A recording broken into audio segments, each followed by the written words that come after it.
This might look like an ordinary world map, but for CBS News, it's a symbol of a golden era.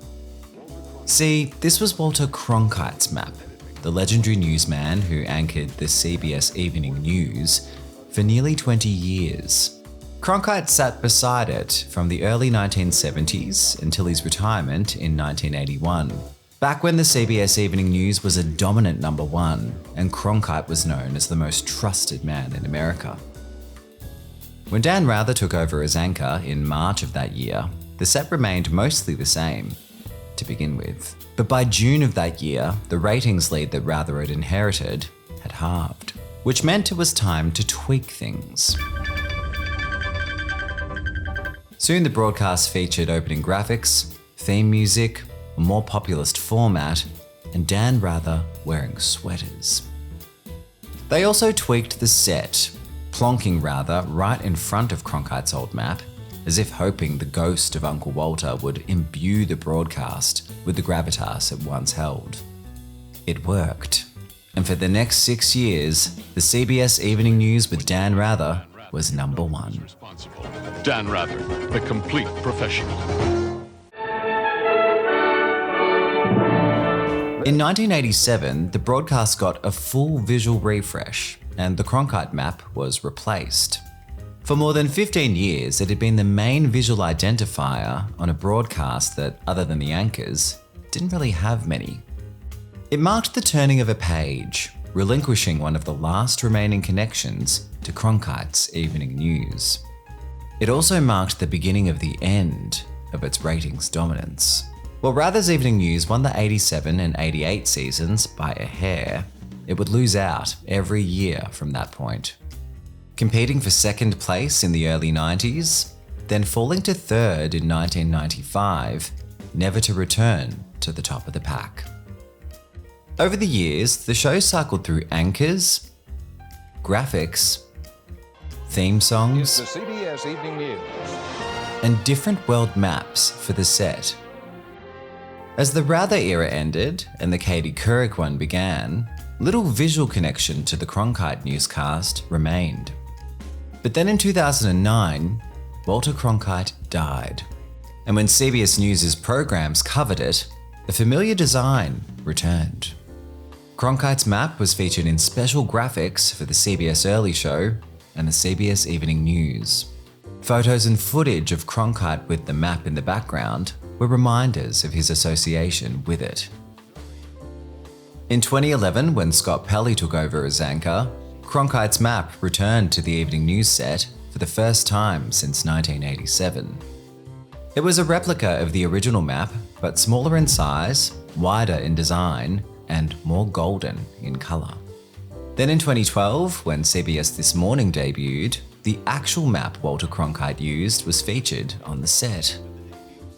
In 2015, the map became a core part of CBS Evening News branding, appearing in opening graphics, graphic beds, and lower thirds. And finally, in 2016, the original map was moved to a different part of the CBS This Morning set, replaced by a video wall that would show a digital version of the map occasionally.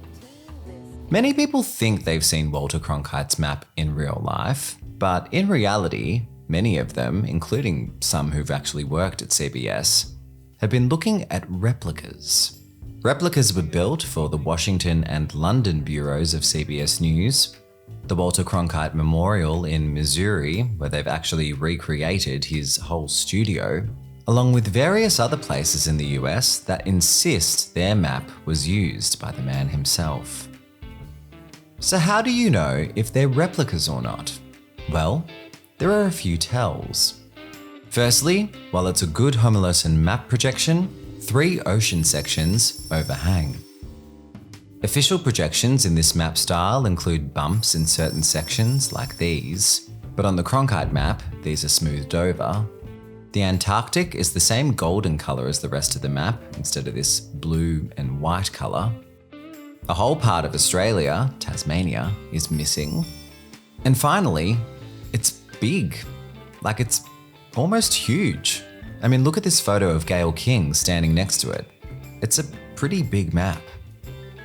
Curiously, the map so associated with Walter Cronkite was only used on his broadcast for around 9 years.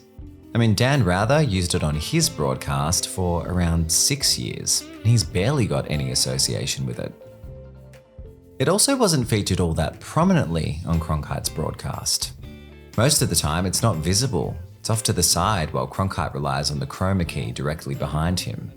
In fact, most of the exposure the map would get was behind the end credits.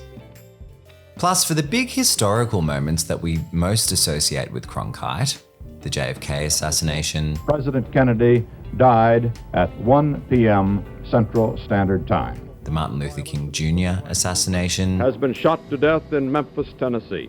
the moon landing. Boy. The map's not even part of the set yet.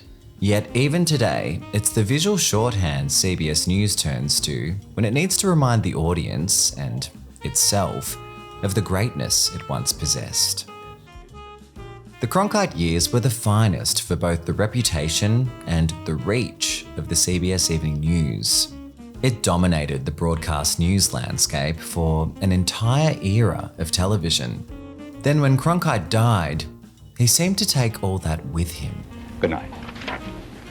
While Cronkite's connection with his map is questionable, it's clearly meaningful to everyone at CBS News.